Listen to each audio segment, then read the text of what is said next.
Salam alaikum, bonjour à tous et merci beaucoup de nous rejoindre dans cette nouvelle vidéo. Aujourd'hui, on va commencer l'étude histologique des voies aériennes supérieures. On a déjà fait une vue générale dans le premier cours sur l'appareil respiratoire, mais aujourd'hui, on va continuer. Donc, c'est le deuxième cours.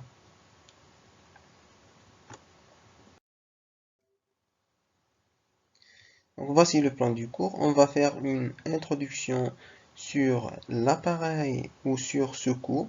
Donc, c'est une introduction spéciale pour ce cours. Pourquoi? Pour que vous puissiez comprendre où vous êtes dans l'ensemble des cours consacrés pour l'histologie de l'appareil respiratoire.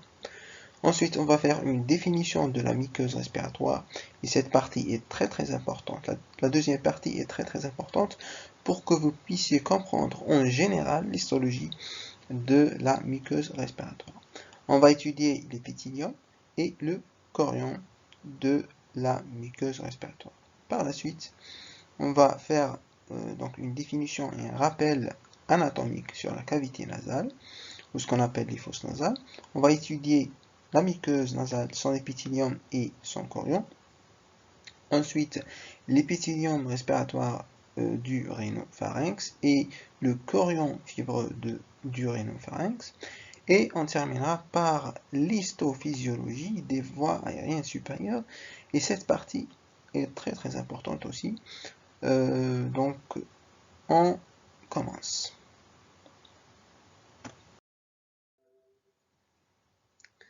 Si vous vous rappelez, on a déjà vu ce schéma dans le premier cours, où on a parlé des généralités sur l'appareil respiratoire. On a fait une introduction, et puis on a étudié l'origine embryologique de l'appareil respiratoire, et on a déjà fait l'organisation générale de l'appareil respiratoire d'un point de vue histologique.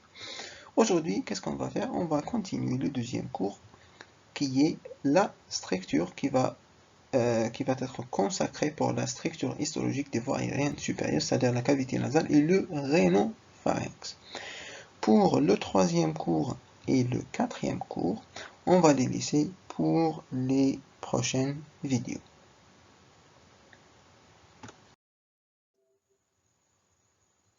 Je vous rappelle que l'appareil respiratoire est constitué de des voies aériennes supérieures qui sont constituées par deux composants, la cavité nasale et le pharynx.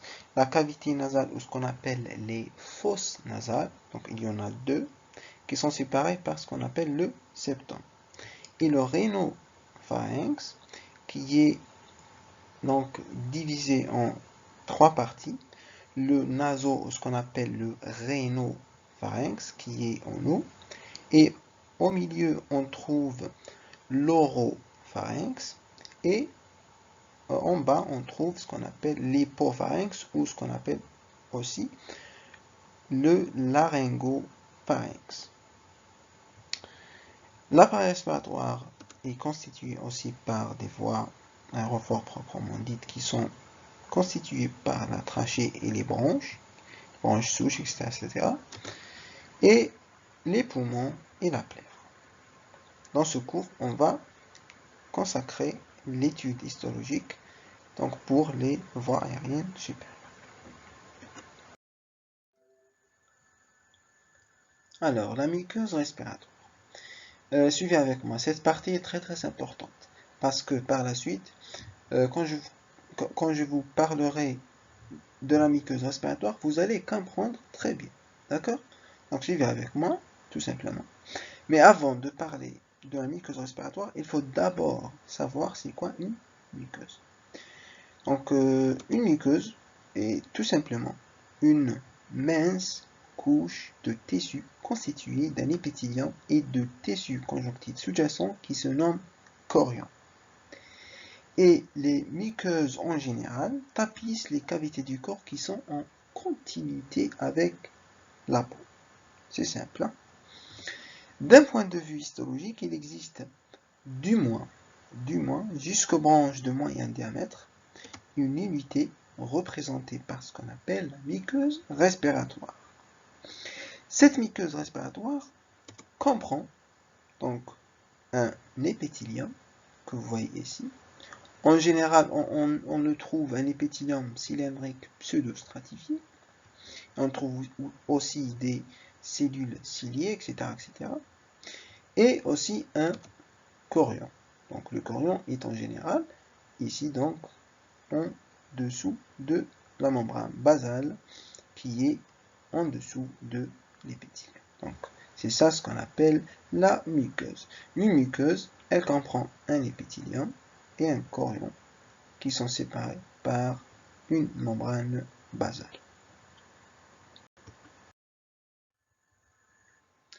Comme je vous ai dit, la muqueuse respiratoire est composée d'un épithélium et d'un chorion. L'épithélium est un épithélium cylindrique, c'est-à-dire qu'il y a une forme d'un cylindre. Il est pseudo-stratifié, c'est-à-dire qu'il semble être stratifié, mais il ne l'est pas, il est pseudo-stratifié. C'est-à-dire, quand on voit cet épithélium, on dit qu'il a plusieurs couches, mais en fait, il n'a qu'une seule. D'accord? C'est pour ça qu'on dit pseudo-stratifié. Il n'est composé qu'une seule couche, mais quand on le voit, on dit qu'il a plusieurs, alors qu'il n'a qu'une seule couche. Il repose sur une membrane basale de 6 à 7 micromètres. C'est une membrane basale épaisse. Et il est formé de 6 types cellulaires. Il y a les cellules ciliées que vous voyez ici, avec des cils. Il y a les cellules caliciformes. Il y a les cellules en brosse.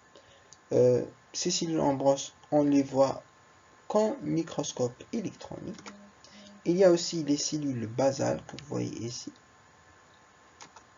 Il y a les cellules intermédiaires et les cellules argentaphiles. Et on va voir ces cellules, cellule par cellule, en détail. D'accord?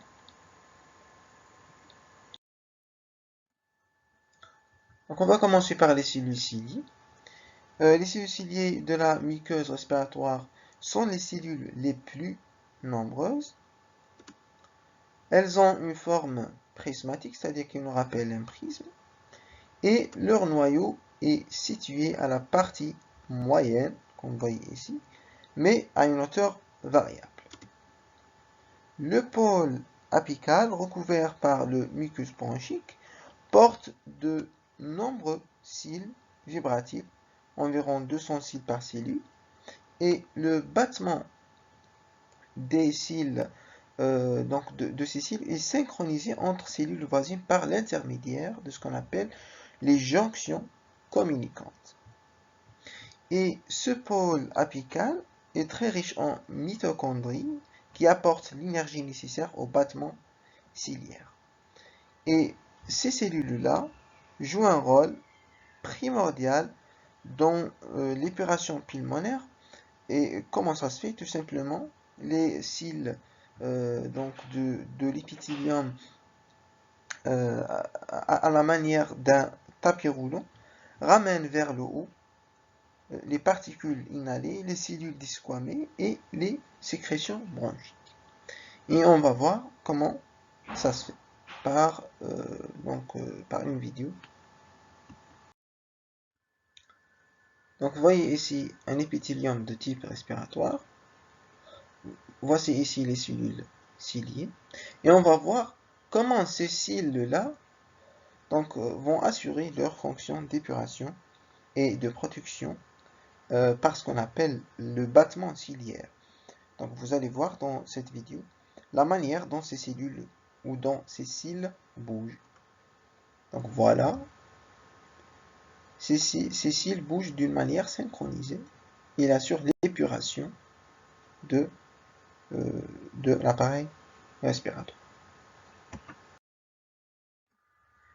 Pour la deuxième cellule qui est la cellule caliciforme, ou ce qu'on appelle la cellule à mucus ouverte, ou aussi la cellule engoubelée. Ce sont des cellules dispersées isolément entre les cellules ciliées et sont environ 5 fois moins nombreuses que les cellules ciliées. On les appelle les cellules caliciformes car elles ont une forme d'un calice, tout simplement. Leur noyau est basal. Il est entouré par la plupart des organites cellulaires et l'appareil de Golgi supranucléaire est bien développé.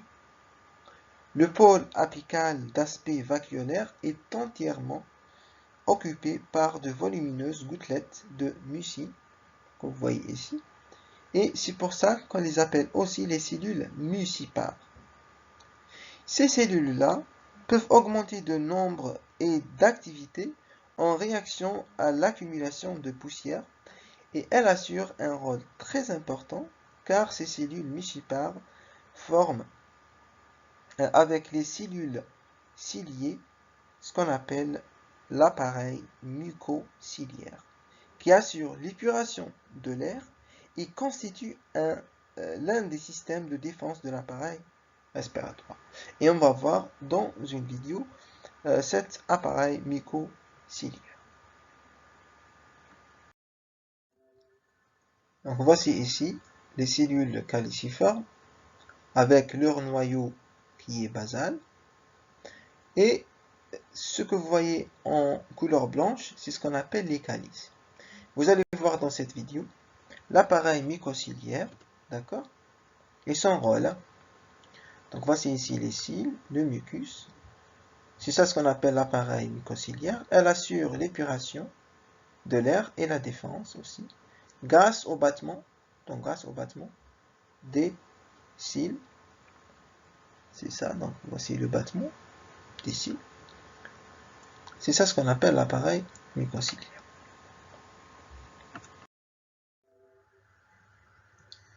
Donc vous voyez ici l'appareil mucociliaire. Ça, c'est le mouvement du mucus. Et comme je vous ai dit, le mucus va être déplacé grâce au cil des cellules ciliées vers le haut. Si je suis par exemple au niveau de la trachée, le mucus va être déplacé vers le haut, c'est-à-dire vers le pharynx. Si je suis ici au niveau des fosses nasales, le mucus va être déplacé vers le bas. D'accord? Et quand il arrive ici, c'est-à-dire près de l'œsophage, nous allons déglutir ce mucus d'une manière réflexe. D'accord? D'une manière réflexe. Et par la suite, ce mucus va être déplacé vers l'estomac. Et quand il arrive au niveau de l'estomac, les bactéries qui y sont vont être détruites grâce à l'acidité gastrique. D'accord?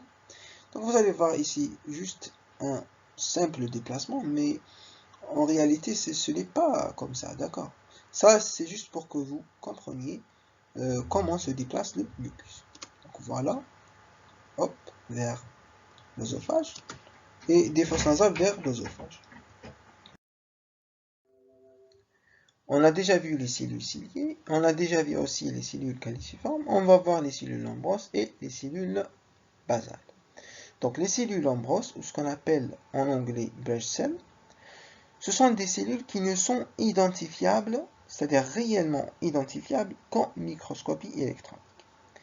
Il s'agit soit de cellules mucipares vidées de leur contenu, soit d'éléments en voie de différenciation vers des cellules ciliées ou vers des cellules caliciformes. Leur pôle apical porte des microvillosités courtes mais nombreuses et il n'y a pas de cils. Donc il n'y a pas de cils aussi parce que ce sont des cellules en brosse, d'accord? Il n'y a pas de cils, il n'y a que des microvillosités. Leur cytoplasme est dépourvu de grains de sécrétion, d'accord? Pour les cellules basales, ces cellules-là constituent ce qu'on appelle une population cellulaire de réserve. Et ce sont des cellules de petite taille situées à la partie profonde de l'épithélium. Donc vous voyez ici, elles sont situées à la partie profonde de l'épithélium contre la membrane basale et elles se multiplient pour donner probablement des cellules ciliées et des cellules à mucus en passant par le stade de cellules intermédiaires. D'accord? Pour les cellules intermédiaires, ce sont tout simplement des éléments de transition, c'est-à-dire qu'elles vont se transformer en cellules ciliées ou en cellules mucipares. Donc c'est ça les cellules intermédiaires. D'accord? Elles sont fusiformes et n'atteignant pas la surface de l'épithélium. Pour les cellules argentafines, ou ce qu'on appelle les neuroendocrines ou Kuczynski cells, ce sont des cellules isolées ou en petits groupes contre la basale, et elles sont disséminées dans tout l'arbre trachéo-bronchique, mais sont plus nombreuses dans les petites branches. D'accord?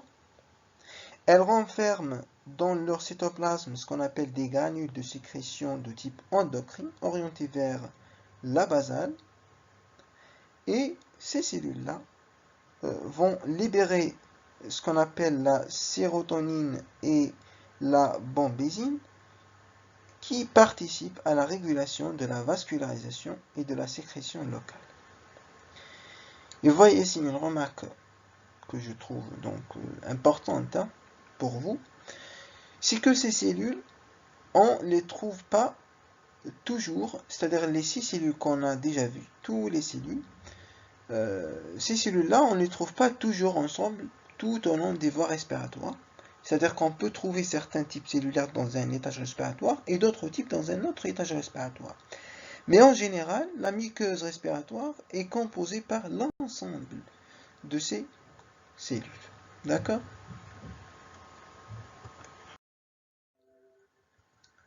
Je vous ai dit que la muqueuse respiratoire est composée d'un épithélium et d'un chorion. D'accord?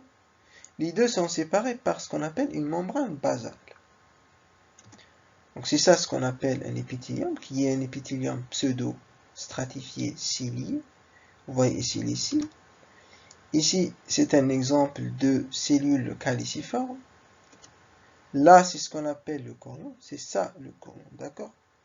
C'est une mince couche riche en fibres élastiques. Il contient des vaisseaux, des formations lymphoïdes et quelques glandes.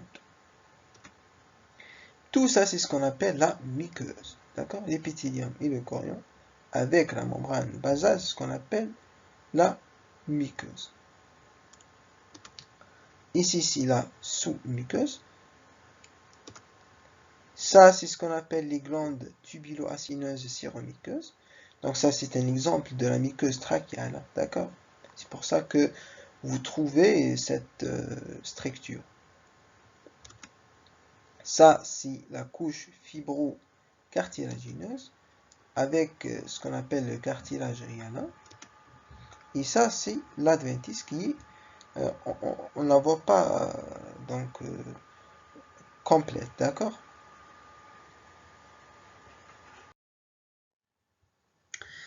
Alors, on est arrivé aux voies aériennes supérieures, d'accord? On a déjà vu la muqueuse respiratoire, mais ici, on va commencer le vif du sujet. Donc, on va voir la cavité nasale, le rhinopharynx, et on terminera par l'histophysiologie. On va voir les 3 régions de la cavité nasale, c'est-à-dire la région antérieure, la région postérieure et la région supérieure. Et on va voir pour chaque région sa muqueuse, c'est-à-dire l'épithélium et le chorion de chaque région. D'accord? Ensuite, on va voir le rhinopharynx, son épithélium et son chorion fibreux.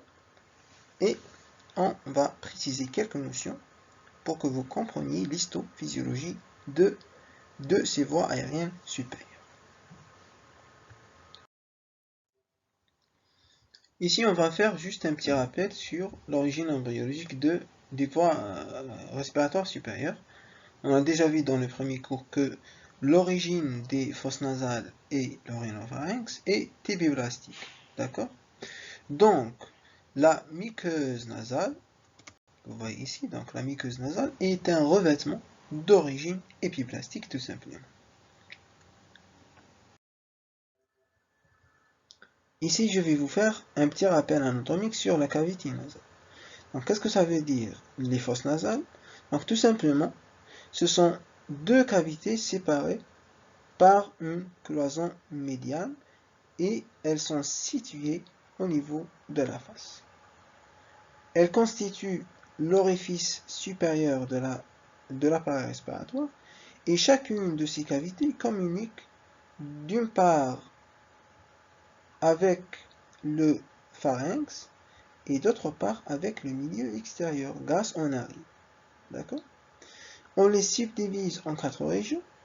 Il y a le vestibule nasal, donc vous voyez ici. Il y a les fosses nasales proprement dites. Il y a un organe olfactif. Et il y a les sinus de la face. Il faut préciser ici que certains auteurs disent qu'il y a 3 régions, d'accord? Et nous, justement, on va baser sur 3 régions, c'est-à-dire la région supérieure, et la région antérieure, et la région postérieure, d'accord? Donc, c'est-à-dire la région supérieure qui est la région vestibulaire, qui est la région olfactive, et la région antérieure qui est la région vestibulaire, et la région postérieure qui est la région où se trouvent les fosses nasales proprement dites.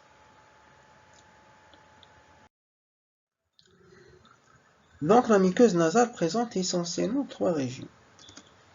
Il y a la région antérieure, ou ce qu'on appelle la région vestibulaire, dont l'épithélium est de type malpigien, et on dit vestibule ou vestibulum, c'est-à-dire une entrée, donc une entrée de quelque chose. Ici, c'est l'entrée vers les fosses nasales et ensuite l'appareil respiratoire.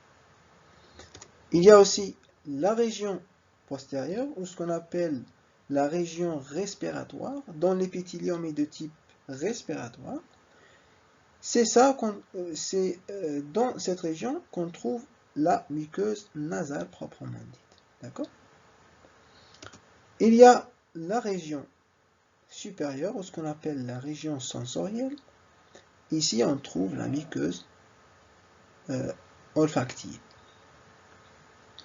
Et on va les voir région par région, et on va commencer par la région la plus importante dans ce cours, qui est la région respiratoire.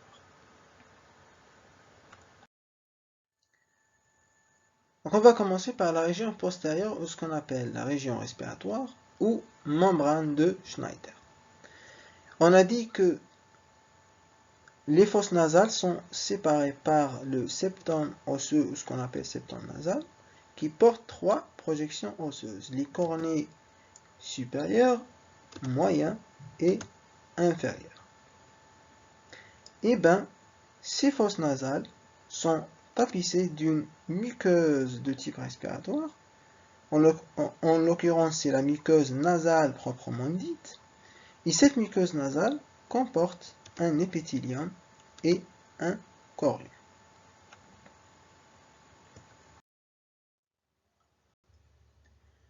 L'épithélium de la cavité nasale est un épithélium qui repose sur une membrane basale. C'est un épithélium stratifié, prismatique et cilié. Et vous voyez ici les cils. Et c'est un épithélium à cellules caliciformes à pôle ouverte, que vous voyez ici en jaune. Donc l'épithélium de la muqueuse nasale est un épithélium très riche en cellules caliciformes. D'accord? Donc c'est ça, tout ça, c'est ce qu'on appelle l'épithélium. Il repose sur une membrane basale. Et vous voyez ici une image réelle de l'épithélium de la muqueuse nasale. Pour le chorion, donc c'est un chorion qui repose directement sur l'os ou le cartilage sous-jacent. Il est fait de 2 couches, l'une superficielle et l'autre profonde. Donc la couche superficielle, elle est faite de tissu conjonctif lâche infiltré par des lymphocytes, c'est-à-dire que le chorion est riche en formation lymphoïde et renferme un infiltrat leucocytaire polymorphe. L'autre couche, c'est la couche profonde. Elle est conjonctivo-élastique dense, c'est-à-dire qu'elle est riche en fibres élastiques. Elles adhèrent au périosthe et elle est parcourue par des plexus veineux, c'est-à-dire qu'il renferme un réseau capillaire dense avec des anastomoses artério-veineuses, principalement au niveau des cornets inférieurs et moyens. Et ces formations vasculaires et aussi glandulaires assurent l'humidification et le réchauffement de l'air inhalé. Cette couche aussi est parcourue par des vaisseaux lymphatiques et des glandes séromuqueuses, c'est-à-dire que cette couche elle est riche en glandes séreuses, muqueuses et mixtes qui produisent du mucus riche en lysosomes, et elle est parcourue aussi par des nerfs.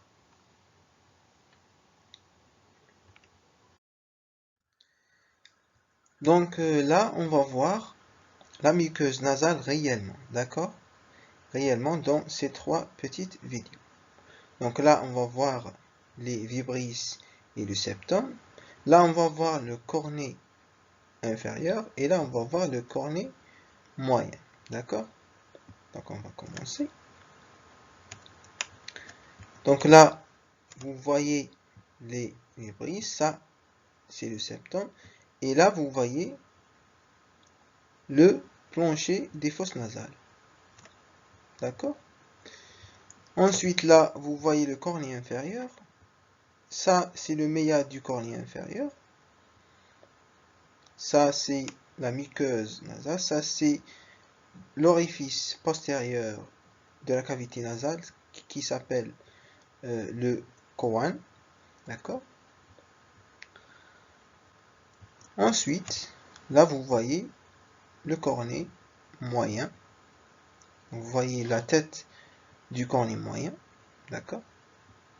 Ça, c'est le méa du cornet moyen. D'accord? Donc, voilà. Vous avez vu la muqueuse nasale réellement. Donc, ici, on a vu le septum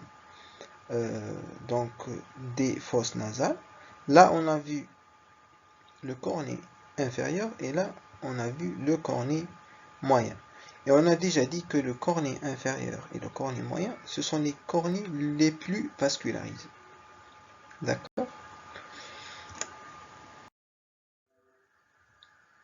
Alors là, c'est une remarque pour vous, pour que l'information soit complète. Donc, les sinus de la face, qu'est-ce que ça veut dire? Un sinus de la face ou les sinus de la face? Ce sont tout simplement des cavités encloses, c'est-à-dire enfermées dans l'os, donc soit l'os frontal, soit l'os maxillaire, soit l'ethmoïde, soit le sphenoïde. Et c'est pour cela qu'on appelle les sinus, c'est-à-dire qu'on dit un sinus frontal, un sinus maxillaire, un sinus ethmoïdal et un sinus sphenoïdal. D'accord? Ce que vous voyez ici, c'est le sinus maxillaire.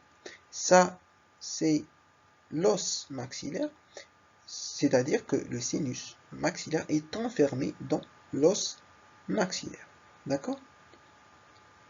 Et ces sinus-là ont des ouvertures. D'accord? Et les sinus sont tapissés par une muqueuse respiratoire, c'est-à-dire une muqueuse de type respiratoire, mais elle est pauvre en glandes. Et à ce niveau-là, les cils vont mouvoir le mucus vers l'ouverture des sinus.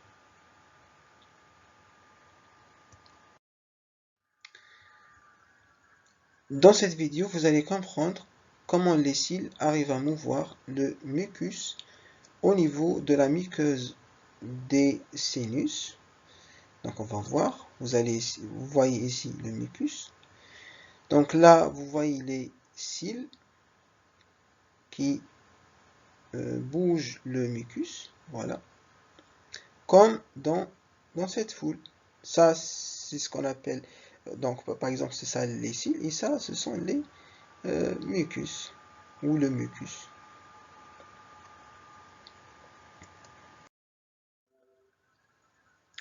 On a déjà vu la région postérieure, ou ce qu'on appelle la région respiratoire, qui est la région la plus importante, et on va voir la région antérieure, ce qu'on appelle la région vestibulaire.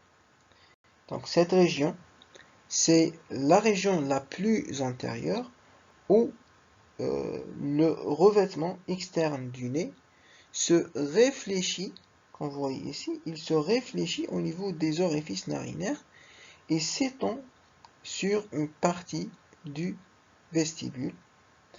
Et dans cette région, l'épithélium est de type malpigien, c'est-à-dire un épithélium pavimenteux stratifié kératinisé, et c'est un épithélium qui comporte des poils courts et épais. C'est ce qu'on appelle les vibrisses. Et ces vibrisses retiennent les plus grosses particules inhalées. Et c'est une région riche en glandes sébacées sudoripares.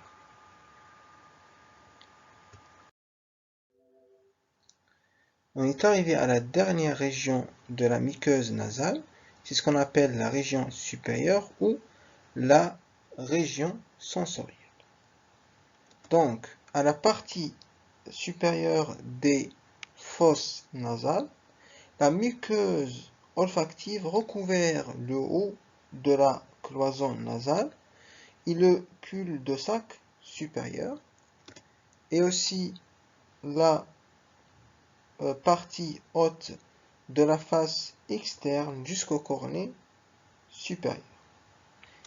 Il s'agit d'une muqueuse spécialisée renfermant des récepteurs, donc c'est ça ce qu'on appelle les récepteurs sensoriels de l'olfaction, mais nous n'allons pas voir en détail cette muqueuse, parce qu'on va voir cette muqueuse olfactive en détail dans une autre vidéo, Inch'Allah, dans le chapitre des organes sensoriels. Donc ne vous inquiétez pas.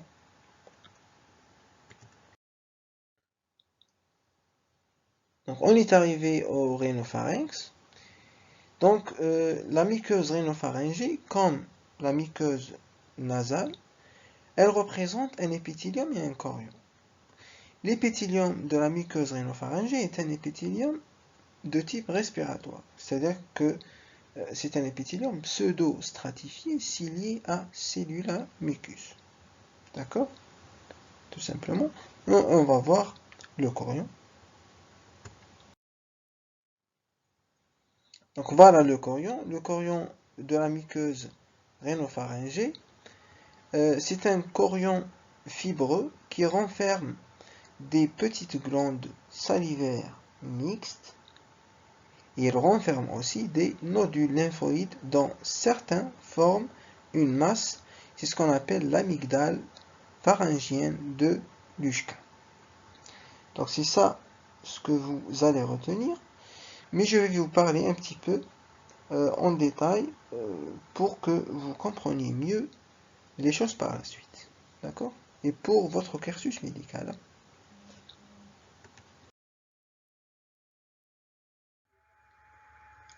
Donc ça, ce n'est pas un détail très important, mais quand même, il est important pour vous. D'accord? Donc suivez avec moi. Donc, en fait, on trouve dans le pharynx, qui est un carrefour aérodigestif, deux parties, une partie supérieure et une partie inférieure. La partie supérieure qui continue les fosses nasales et qui constitue le rhinopharynx ou circuit de l'air, la muqueuse dans cette partie est de type respiratoire, avec un chorion infiltré en lymphocytes, mais sauf au niveau du voile du palais et au niveau de l'amygdale pharyngée où l'épithélium est malpigien non kératinisé. Et aussi la partie inférieure qui est en arrière de la cavité buccale, c'est ce qu'on appelle l'oropharynx, qui est commun aux voies respiratoires et digestives. La muqueuse dans cette partie est de type buccal, avec un épithélium malpigien non kératinisé aussi. Donc voilà. Et si vous avez une remarque, c'est pour vous, c'est juste pour que vous puissiez comprendre où se trouvent les ouvertures, les différentes ouvertures des sinus.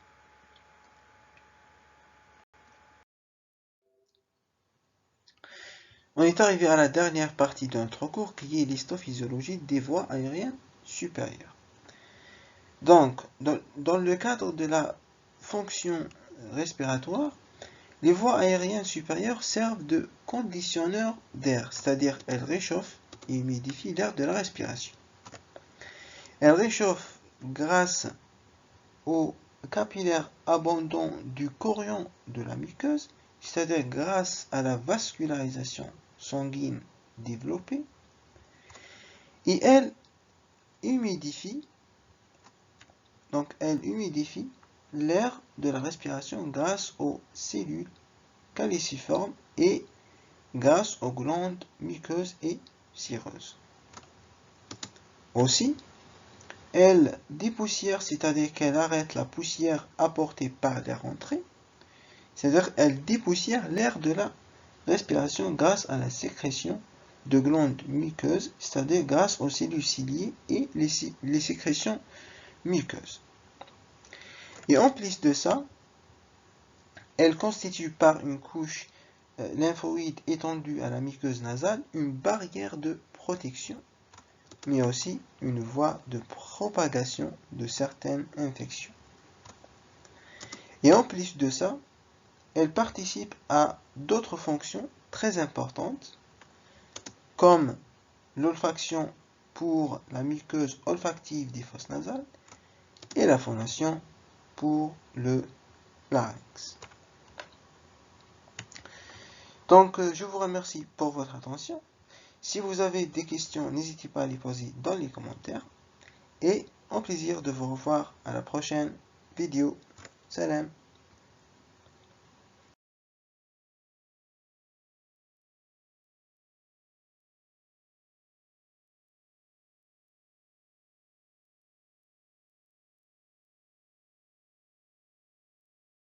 On est arrivé à la fin de cette vidéo. Merci pour votre attention. On espère que ce tuto vous a plu. Si c'est le cas, n'hésitez pas de s'abonner. Et bien sûr de partager cette vidéo avec vos amis, afin que l'on puisse continuer à développer cette chaîne. Vous trouvez aussi le cours au format PDF dans la description de la vidéo. Merci et à bientôt. Salam.